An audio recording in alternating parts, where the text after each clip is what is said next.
I'm Nick Westergaard, and this is On Brand, helping you tell your story. In this episode of On Brand Taylor's Version, we're joined by Ann Handley, Wall Street Journal best-selling author, Chief Content Officer at MarketingProfs, and one of IBM's 7 people shaping modern marketing. Ann brings not just her marketer's eye, but also her mom's heart to the Swiftiverse.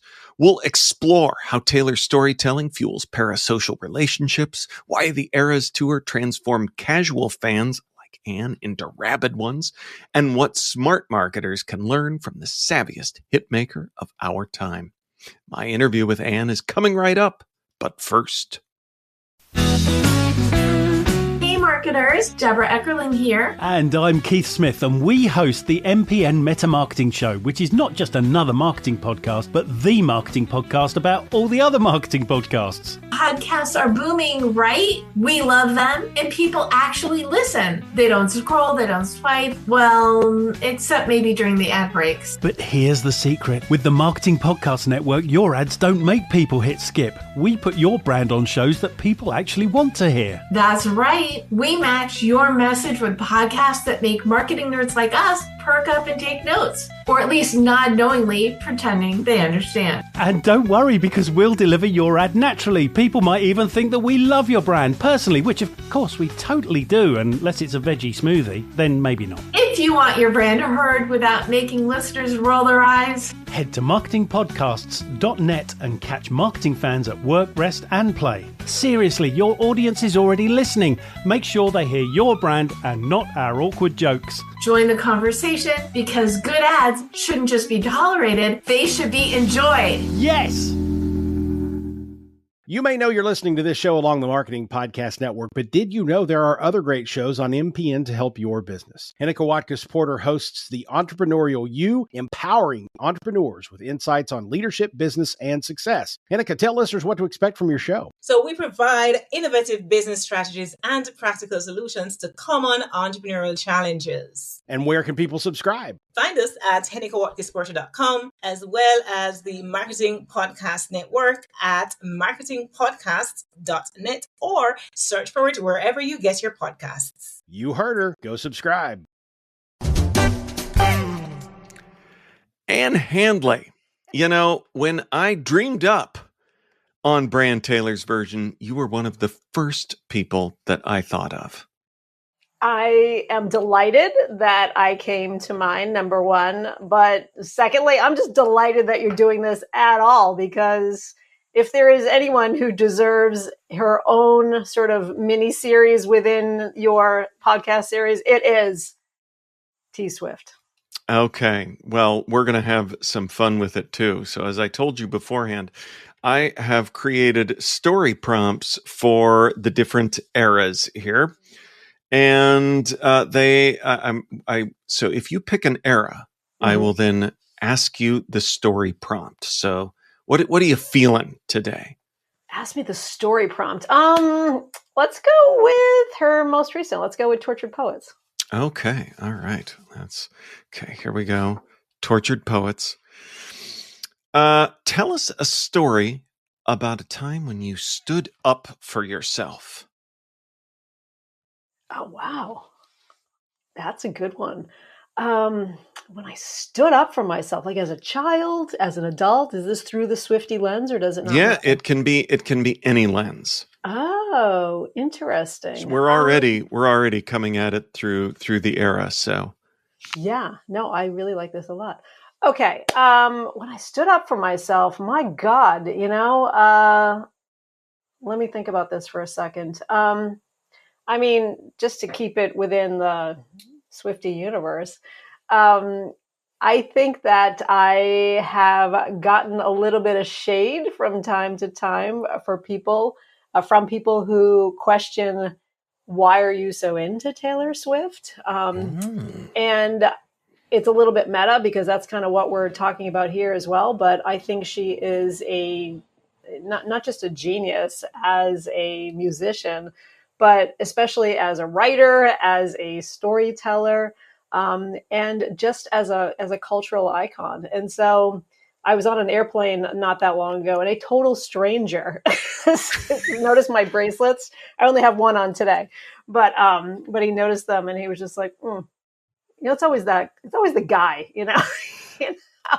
It is interesting. It does feel like there's, in the prompt of standing up for yourself, there is an odd, like you said, kind of a blowback that goes with it that I don't understand. But I love the clip when because I think it's something that she seems to experience and be aware of, but the New Heights clip that they teased early on, which was that she knew that if there's one thing that sports fans want more of, it's more of her on their screens. Yes, right. I know. And it's like, I'm going to misquote her, but she also has a sort of philosophy or a mantra that I've heard her say from time to time, which is that, if there is no need to basically poop on someone else's joy, right? If it brings them happiness, if it brings them joy, then there's sort of there's sort of a special kind of hell reserved for people who do that. But yet, that's kind of what you get a lot of times. And you see a lot on, pick any social post about Taylor Swift or pick any commentary about her anywhere. And usually there's, underneath there's always those comments who are like, what is the deal? Like, why are you so into it? It's just terrible music, whatever. But it's like, why? She brings people a lot of joy. And so, I guess the moment that I stand up for myself is I was always kind of under the radar with my Swiftyhood, as we'll probably talk about it. I've been a fan of hers since probably like 2008, something like that. And I decided that, there is some power in just claiming it, which seems like a small thing, but, just stepping into that and talking about why I think she is so amazing as a musician, even if I am a little bit of an unlikely audience member, an unlikely Swiftie. That's the thing about the Swiftie universe. There's room for all of us. Yeah.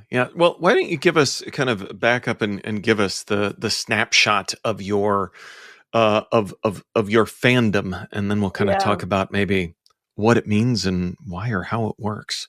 Yeah. So there's a few reasons why I'm such a fan of hers, and I alluded to it a second ago. But, first, as a musician, certainly I like her music a lot. But the fact that she spends a lot of time and attention and care on lyrics. So as a writer, that's well documented, just her love affair with language. Even when she announced or when they announced together, she and Travis announced their engagement, the post on Instagram was your favorite English teacher and gym teacher getting married, not your favorite music teacher, but your favorite English teacher. And so the fact that she is such a strong writer and identifies as that and truly embraces that in her music is one of the reasons why I really love her. But to give you a little bit of context for it, she's an amazing writer and musician and marketer and all those things. But to me, it really starts with because I'm a mom, and my daughter, who is now 28. Oh my God, saying that out loud is crazy. But the fact that she's 28, she's been a fan since she was in grade school. And I have a vivid memory of she and her best friend standing on the porch and doing their, they gathered us around and they're like, okay, we got this whole routine like kids do. They were maybe like 9 or 10 years old. And they sang "You Belong With Me," she and her bestie just going back and forth, their little duet. And that to me is my first memory. And I was like, holy wow, like this woman has not only been sort of part of my life, but it's part of my daughter's life. And her music and her work has become almost the soundtrack of my life as a mom and our lives together. There's so many moments that I can remember, like when an album came out, what we were doing, how we dropped everything and listened to it. Because it's not just about her or her music, it's the inclusivity that she creates, like the context around everything that she does. Well, you talking about your personal connection, it kind of makes me think of the word parasocial is so clinical, but but why do you think that Taylor and her stories feel so personal to so many? Yeah. Yeah. I think partly because of the way she writes, which is true of any great storyteller. And you know this as well as anybody, Nick, but she has an uncanny ability to tell a personal story that feels universal. And that's not an easy thing to do, to tell a story that's specific to you and about your life and about your breakup, and to yet make it feel like, oh, this is an experience that I had. Even if it's not about being rejected by a boy in her case, maybe it's about being rejected from a job or being judged wrong by, a friend group or your colleagues, whatever the case. It's like the pure emotion through her storytelling that, that's what transcends. So the situation may be like the container may be specific, but I think she does a really great job of making the personal universal, of making the specific feel like, oh, I relate to that feeling. I've felt that way before. That applies to me too. So I think that's part of the reason why people have such a strong connection with her. But the other thing is, and this is like maybe part marketing and maybe just part Taylor, but it's the way that she makes her audience a sort of co-conspirator or co-author of so much of her work. And she does that in a million ways, through Easter eggs, through hints, through callbacks, through hidden messages in her music. But she really invites the fan in. She just doesn't expect you to be passive at all. She invites you to not just consume the story, but to sort of be part of it, to cast yourself in a role, which is just, that's just genius. Almost right up there with saying that parasocial is clinical. I feel like, lessons for marketers. I know. But giving it that voice, are there lessons for marketers? Because, in making what you just said of making personal stories universal, and that's a lot of times the same sort of thing that we're trying to tap into as well. Yeah. Yeah, I think, there are a number of lessons for marketers. One of the ones that comes to mind instantly is the way that she uses anticipation and reveal. So each launch that she does of I was going to say an album, but sometimes it's also, vinyl pressings in this, within the same music. Every launch almost has a plot. There's suspense. What is she doing? She's going to be announcing something. There's rumors behind the scenes. What is she going to do? There are clues that she drops, like breadcrumbs that her fans just, gorge themselves on. So that becomes lots of fan speculation and starting to get involved in something before you even know what it is. And then there's that dramatic payoff. And so those four things, like that suspense, the clues, the getting fans involved or getting your audience involved in some way, and then the dramatic payoff, like those are things that I think any of us as marketers can internalize and apply to our own products and services. Good. If you do the voice, then it's not as cringe. And I'll mention one other thing that I think she does super well, and I wish more of us in marketing, and I would include myself in this. This is not me saying like marketers need to do this. This is me too. She plays the long game so beautifully. And I think all of us in marketing tend to be a little impatient, right? We want the clicks. We want the leads. We want to generate, if we want to take the MQL and turn it into an SQL, we want all of that. But I think she does a great job of rewarding patience with her audience. The clues may not pay off for years, which is insane, but they always matter. Everything she does maps back to something that happened before.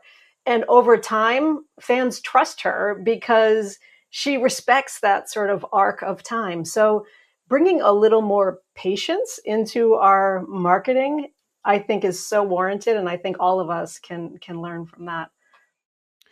Well, it makes me think of an idea from another guest in the series in Sinead O'Sullivan's book, Good Ideas and Power Moves. She talks about the dynamic of dropping versus dripping, and the idea that I think the music business, but the many marketers, like you said, that want the big payoff, we design things around like the big drop, the big reveal, and then we want to see all of the results. Whereas she is just kind of dripping things out over time, playing that long game. Yeah. And it's the same reason why, my mother-in-law and sister-in-law keep asking us, if you bought the new, it's like, we're not buying the new vinyl yet. We don't know all of the different, want to see what the whole landscape's going to look like. Going to look like first. Yeah, right. And I mean, I love the way that she sort of plays with time a little bit and pushes against that. There's a narrative, not only in marketing, but in our culture, that we have a sort of pathological impatience. We want the payoff. We want to rush the decision. And I feel this, within myself constantly. I constantly have to push against it. And part of that is because of this sort of hyperspeed world that we live in, and this sort of the urgency creep where everything feels like, oh, we got to work on that now. But partly it's within ourselves too. Like sitting with uncertainty is uncomfortable as hell. And so we need to push against it internally as well. And so I love the way that she sort of taps into that tension and plays with it. And in that way gets us more involved with what she's doing. And that to me is like such a key point in her work as a marketer anyway, but also as a storyteller, I guess. She doesn't give it to you all up front. You gotta wait, sometimes years, but it always comes around in the end. On Brand will be right back after this.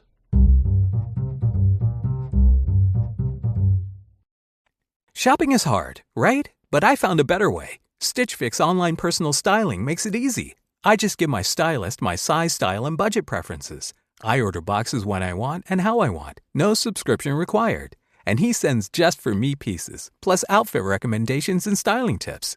I keep what works and send back the rest. It's so easy. Make style easy. Get started today at stitchfix.com/Spotify. That's stitchfix.com/Spotify. Now, back to the show. So, turnabout is fair. I have my cards back. You picked an era and I gave you a prompt. Would you pick an era for me? Oh. And I will attempt a wee story of my own. This is just a clarifying question. Do you have more than one prompt for each era? No, I don't. Oh, so if I said tortured poets, it would be the same one, which I wouldn't tell the same story anyways. So you're, because different things have happened to me, but I've only got one per era. Also, I would like to object slightly to this game that you fabricated here, Nick, because you're the one who wrote the prompts. So but I have all sorts of different story prompts around my office, different cards, different forms.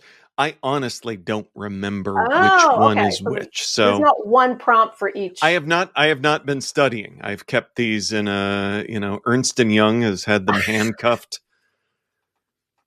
in the days leading up to this recording. So my gosh. I'm coming in pretty naive. All right. Well, I'll give you a prompt from my favorite. It's not my favorite era overall, but it's my favorite era from the Eras tour. Because to me, it's the point in the show where it goes from you're having a great time to you are at church and you will never recover. You are in hard. It's when she is into the Reputation era. So Reputation era is your prompt. Reputation era. I was going to say, my assumption on something different going to church was like, I've watched the movie of the concert. I would assume the Folklore Cabin? The tiny house. Yeah. Okay. Reputation. Okay. Tell a story about a time someone misunderstood you and what you did. Ooh. Woof. Okay. A time someone misunderstood me. I always get back to this story of as a kid, I was wanting to fit in with the other kids. My track team worked the Drake relays and I was I'm not what you might call your most typical athlete. So I was striving for acceptance, and we were helping at this big relay in Des Moines, and as part of our gig, we got like these nice like Nike zip up trainer things, and you're clowning around with your friends, and I really liked the trainer, but I thought I'm gonna try to be a show off in front of my friends to fit in, and I thought I'm gonna try to sell this fancy thing, and I was giving corny sales pitches to total strangers. And one was the head coach for the Drake University track team, who promptly found, well, I guess he was the authorities, and threw me out of the event. So I had to wait outside for the whole rest of the day, just because I wanted to fit in with my friends. And I still feel bad about it. I don't know what that says. Yeah, that's a rough one. You didn't know that this podcast miniseries was going to be therapy either. I didn't know it was going to be therapy, but I am here for it, honestly. So we were talking about the tour, and I want to, we can do funny marketing voices if it makes it easier. But here you've got an in-person brand experience. Yes. But it was so much more than that. And you went twice, yes? Yes. I went once in Boston, where I live, and I went a second time at Wembley Stadium in London. So, talk a bit, as we're defining it as an experience. Say a bit about the experience and what it felt like. Yeah, I was talking to a friend of mine recently, and I was saying, essentially in this kind of upside down world that we find ourselves in, in almost every realm. I really miss the Eras tour because it was like so popular and so positive. And she said, well, yeah, but football season's coming up. So like, that'll be great because it's another like shared experience. Like everybody can sort of rally around sports, And I was like, okay, but that's not really the same thing because in sports, there's a winner and there's a loser in this competition.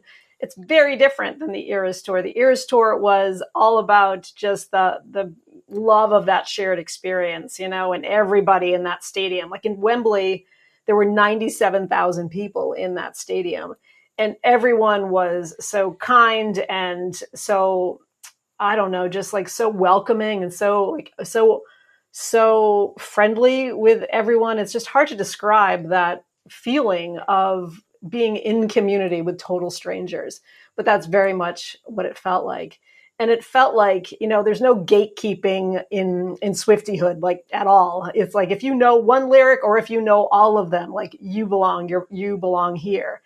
And, again, I think her storytelling builds some of that because the personal is the universal, but it's not just that. I think it's just the vibe of the entire event. The event builds belonging and it doesn't put up barriers. And one of my favorite moments about being at the event was at one point, this happened at Wembley. We were up a little bit in the stands, but not too far up, but we were right at the, what do you call that? Like right at the edge, I guess, of a section. Yeah. Not a stanchion, because that's like a temporary thing. You know what I mean? Yes. So I looked down at just like the section right in front of us, and there's a dad down there. It looked like a dad with his young daughter, it looked like, and one of her friends, or maybe it was like two daughters. I'm not sure. He had a bald head, and on his head, he had all of these like sparkles, for the lover era, which is like, the lover era is like pink and purple sparkly on his bald head. He had just a bunch of sparkles up there. And then he had printed out the lyrics, and he didn't know them. Like, you could tell this guy is not a Swiftie, but he printed them out on a piece of paper, and he was just like, you belong with me, Sparklehead, you belong with me. Oh my God. I was like, that's what it's all about. Like, that right there is the connection between not only the fans and Taylor, but the way that she just brings entire communities like into her orbit, whether they were dads or moms or, I mean, just about anybody, it was so fantastic. Well, and you've said that the Eras Tour really kind of cemented your fandom or kicked it up a notch from casual fan into being a rabid one.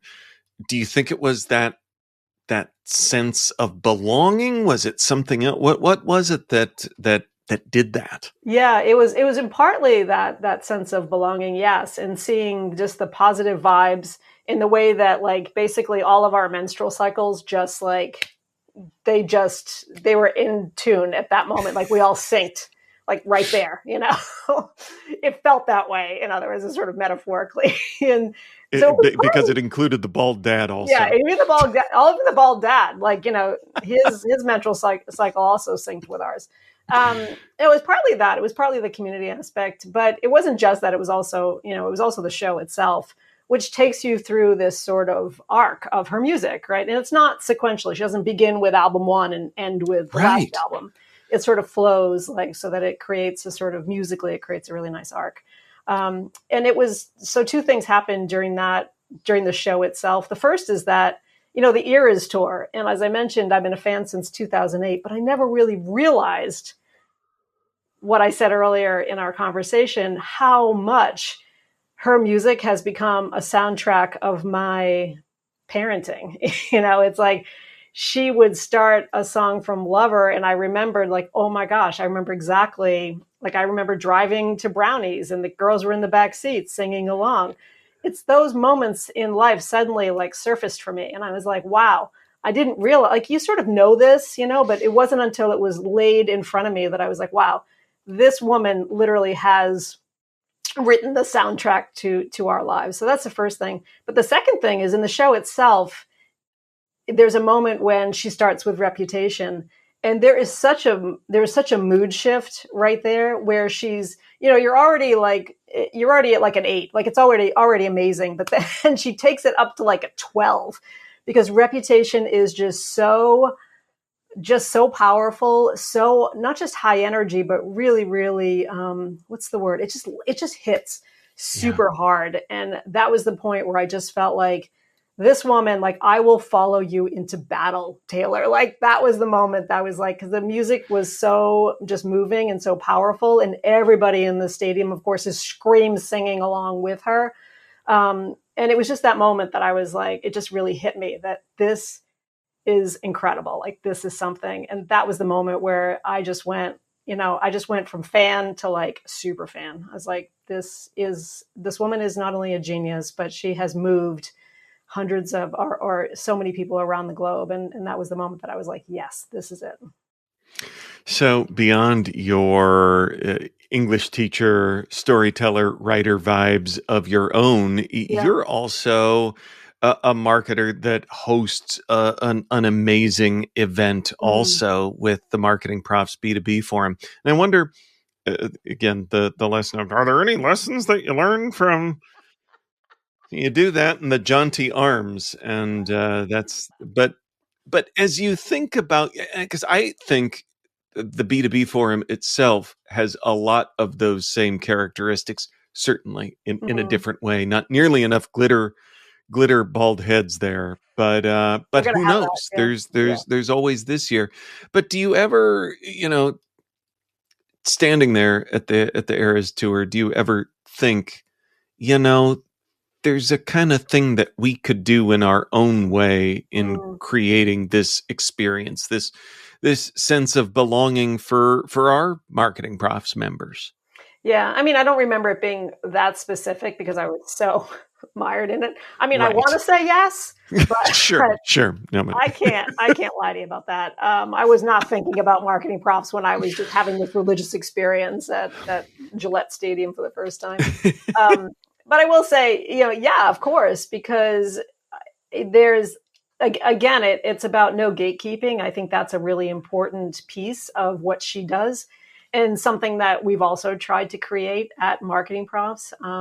It doesn't mean whether this is your first year joining us in Boston or whether it's your 15th year, with us. It's like you belong here. We always call the opening reception welcome home because we want to create that sort of environment for people to feel like, oh, I belong here. I feel seen. So yeah, for sure. Also, it may or may not have been a direct inspiration when we had, I don't have one on, unfortunately, but we had Marketing Profs B2B Forum friendship bracelets last year. Aww. So that did happen, but that was a direct correlation. But yeah, I think in general, just feeling that there's sort of this open door community that, just if you're here, you belong, like full stop. You don't need to prove anything. You don't need to be the smartest B2B marketer in the room. It's like you don't need to know all the lyrics. You can be standing there with that sheet, reading them off, and that's totally cool too. Because I think that's the thing that there's a certain type of marketer that can be like a certain type of music fan that can gatekeep and wants to be the smartest person. And so I think creating an environment around belonging, I think that is, that's awesome. That's true. And another thing that I'm just thinking about now that I'm thinking about this more deeply, and again, this did not happen on site while I was at the Eras tour, but this sort of idea of building a shared mythology, I think also plays into, not just our event, but really the best events. It should have a theme. It should feel like through the people you meet and through the aesthetics of the event itself and through the shenanigans, as I might call it, but the experience of what other events might call it, they should feel connected, like into one narrative. Like you should feel like, oh, I am at a Marketing Profs event, or I am at an Eras tour. It should never feel like you aren't exactly where you are at that moment. And so I do think about that a lot. It's like, I think it's the one thing that I focus on almost obsessively with our own event. So yeah, I think that also sort of connects to how she hosted the Eras tour as well. So we wrap up the On Brand podcast with brands that have made you smile, and we're wrapping up On Brand Taylor's version with a song, album, era that makes you smile. Oh my goodness. Almost every one of them does, which I know is kind of a lame answer, but I love Tortured Poets quite a bit, in part because of the way that she collaborates with Post Malone, number one. But also the way that she features typewriters, which, I don't know if can you see them back here? I can. So big typewriter collector. And so I love the way that she sort of surfaced that. So I love Fortnite for that reason, but I also really love Midnights. Like those are my two favorite albums, and maybe because it's their most recent, and so they tend to be on repeat more often at my house. But those are the two pieces of work that I really love.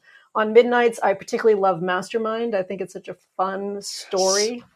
I love that one a lot, and I like Fortnite from Tortured Poets, but not exclusively. I mean, it's again, super fan. So.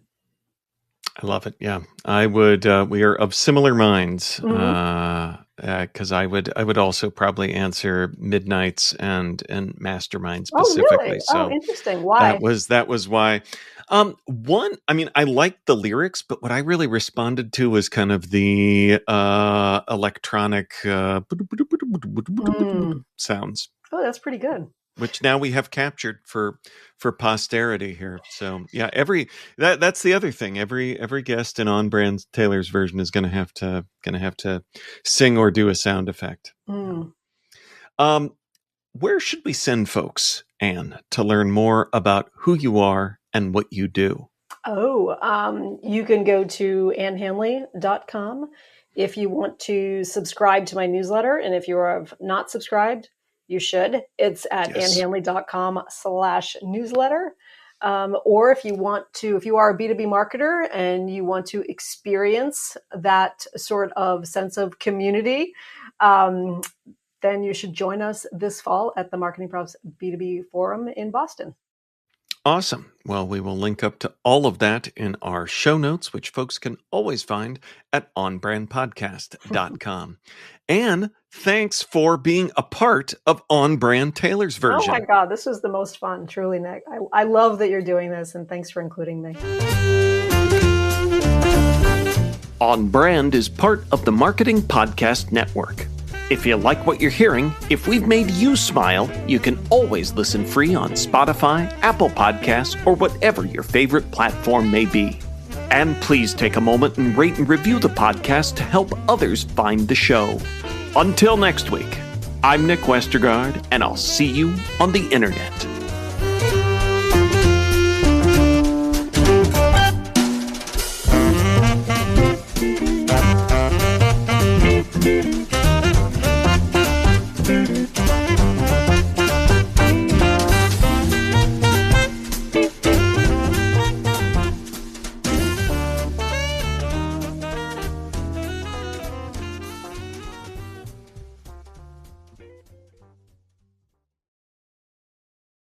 You may know you're listening to this show along the Marketing Podcast Network, but did you know there are other great shows on MPN to help your business? Robbie Samuels hosts the On the Schmooze podcast. Robbie, tell listeners what to expect from the show. Since 2015, I've interviewed entrepreneurs who overcame challenges to achieve success in their field or industry. Tune in to On the Schmooze to listen as I ask deep questions to elicit untold stories about leadership and networking. And where can people subscribe? Find the show at ontheschmooze.com or on marketingpodcast.net, or just search for it wherever you get your podcasts. You heard them. Go subscribe. This podcast is heard along the Marketing Podcast Network. For more great marketing podcasts, visit marketingpodcasts.net.